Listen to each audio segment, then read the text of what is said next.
In today's video, I'm going to teach you how to find or get the sprint ID or number in Jira. If you're managing projects using Jira, especially with Scrum boards, knowing how to quickly locate sprint information can be incredibly useful. Let's dive into the steps that will help you retrieve the sprint ID efficiently. First, you'll need to navigate to your Scrum board within Jira. This is where all your sprints and issues are usually located, and you'll find a wealth of project information at your fingertips. Ensure that you have access to the specific board where your sprint details are housed, as this is crucial for the process we're about to go through. Once you're on your Scrum board, the next step involves opening an issue in the full screen view.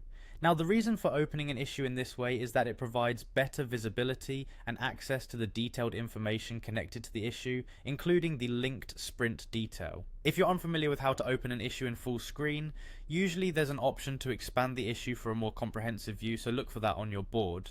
After the issue is displayed in full screen, direct your attention to the sprint field. Here, you should see the linked sprint name displayed as text. Now, hover your mouse pointer over this text because Jira has a neat little feature that will come into play. When you do this, you'll trigger a small pop-up that reveals the link information associated with the sprint name. As you hover over the sprint name, pay close attention to the bottom left corner of your screen. This is where browsers like Firefox and Chrome come into the picture, as they typically display a preview of the URL or link you're hovering over. You might see a long string of text at this point, but don't worry, it contains exactly what you're looking for. Finally, focus on finding the numerical value that appears at the end of this string, directly following the phrase sprint ID.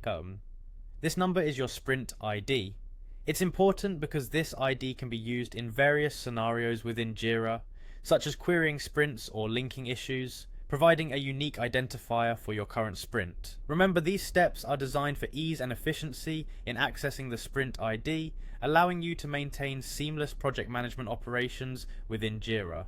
Whether you're updating stakeholders or organizing tasks, knowing how to quickly find this information can help streamline your workflow. And there you have it. With these steps, you now know how to effectively find or get the sprint ID in Jira. Stick around for more tips to enhance your project management skills. Thanks for watching and happy sprinting.